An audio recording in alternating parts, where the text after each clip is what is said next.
ആസിഫ് അലിയുടെ റിലീസ് ചെയ്ത സിനിമകളിൽ ഏറ്റവും കൂടുതൽ ചർച്ചയായതും പ്രശംസ നേടിയതുമായ സിനിമയായിരുന്നു 2019 റിലീസ് ചെയ്ത കെട്ടിയോളാണ് എൻ്റെ മാലാഖ. മാരിറ്റൽ റേപ്പ് അടക്കമുള്ള വിഷയങ്ങൾ കൈകാര്യം ചെയ്ത സിനിമയുടെ റിലീസ് സമയം മുതൽ ഇപ്പോൾ വരെയും സംവത്സര പ്രതികരണമാണ് സിനിമയ്ക്ക് ലഭിക്കുന്നത്.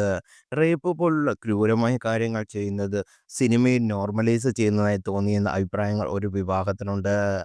സീബാച്ചാനെ നോർമലൈസ് ചെയ്ത് ഗ്ലോറിഫൈ ചെയ്യരുതെന്ന് പറയുകയാണ് അഡ്വക്കേറ്റ് ഷൈല റാണി.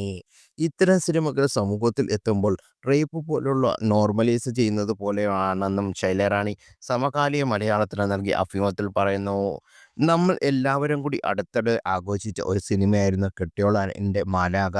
ആ സിനിമയിലെ വിഷ്വൽസ് നോക്കുകയാണെങ്കിൽ ആ പെൺകുട്ടിയുടെ ചുണ്ടെല്ലാം കടിച്ചു പറിച്ച് അവളെ റേപ്പ് ചെയ്യുന്നതായി കാണാം. ആ കഥാപാത്രം എഴുന്നേൽക്കാൻ വയ്യാത്ത ഹോസ്പിറ്റലൈസ്ഡ് ആകുന്നതും കാണിക്കുന്നുണ്ട്. എന്നിട്ടും അതിനെ നോർമലൈസ് ചെയ്ത് പെൺകുട്ടിയുടെ കഥാപാത്രം ഭർത്താവിൻ്റെ കഥാപാത്രത്തിന് ക്ഷമ കൊടുക്കുന്നതായി കാണാം. ആ കഥാപാത്രം ശരിക്കും ക്രിമിനലാണ്. ക്രിമിനലായ ഒരാൾക്ക് മാത്രമേ ഇതുപോലെ കടിച്ചു പറിക്കാൻ പറ്റുകയുള്ളൂ. ദാമ്പത്യ ജീവിതത്തിൽ ഇത്തരം കാര്യങ്ങളൊന്നും നായിക കഥാപാത്രത്തിന് അറിഞ്ഞുകൂടാ എന്നത് ന്യായീകരണമായി കാണിക്കുന്നു. എന്തൊരു വൃത്തികെട്ട സിനിമയാണിത്. അവന് സെക്സ് അറിഞ്ഞുകൂടാ, അവന് പെൺകുട്ടികളില്ല, അവന് നേരത്തെ ഒന്നും അറിയില്ല എന്നൊക്കെ ആ കഥാപാത്രത്തെക്കുറിച്ച് പറയുകയാണ്. സിനിമയിൽ ആ കഥാപാത്രത്തിന് 27 വയസ്സോളമുണ്ട്. അല്ലാതെ 18 വയസ്സുള്ള ചെറുപ്പക്കാരനായിട്ടല്ല ആസിഫ് അലി അതിൽ അഭിനയിച്ചിരിക്കുന്നത്. ആ സീനുകൾ കണ്ടുകൊണ്ടിരുന്നത് കൊണ്ടാണ് ഞാൻ ഇതെല്ലാം പറയുന്നത്.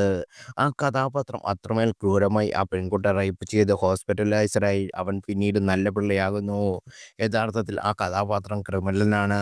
ആ സിനിമയൊന്നും സമൂഹത്തിന് മുന്നേ നോർമലൈസ് ചെയ്ത് ഗ്ലോറിഫൈ ചെയ്ത് കാണിക്കേണ്ട ഒന്നല്ല എന്നാണ് ചൈല പറയുന്നത്. നിസാം ബഷീർ സംവിധാനം ചെയ്ത സിനിമ 2019 ഏറ്റവും കൂടുതൽ വിജയം നേടിയ ഒരു സിനിമയായിരുന്നു.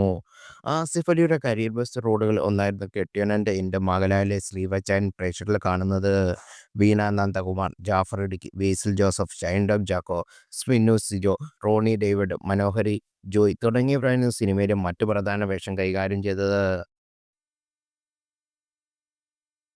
അതേസമയം കുട്ടികളാണെൻ്റെ മാലാഖ എന്ന സിനിമയെക്കുറിച്ച് അഡ്വക്കേറ്റ് ഷൈല റാണിക്കുള്ള കാഴ്ചപ്പാടുകൾ തെറ്റാണെന്നും പ്രതികരണമുണ്ട്.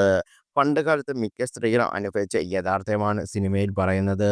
ഇങ്ങനെ പെരുമാറിയാൽ മാത്രമേ ഒരു പുരുഷൻ എന്ന അംഗീകാരം ലഭിക്കൂ എന്ന തെറ്റിദ്ധാരണ പല പുരുഷന്മാർക്കും ഉണ്ടാകാം. എന്നാൽ സ്ത്രീകൾ ഇത്തരം പെരുമാറ്റം ഇഷ്ടപ്പെടുന്നില്ലെന്നാണ് തിരിച്ചറിവുള്ള സ്നേഹമുള്ള പുരുഷന്മാർ പല വിട്ടുവീഴ്ചയ്ക്കും തയ്യാറാകും.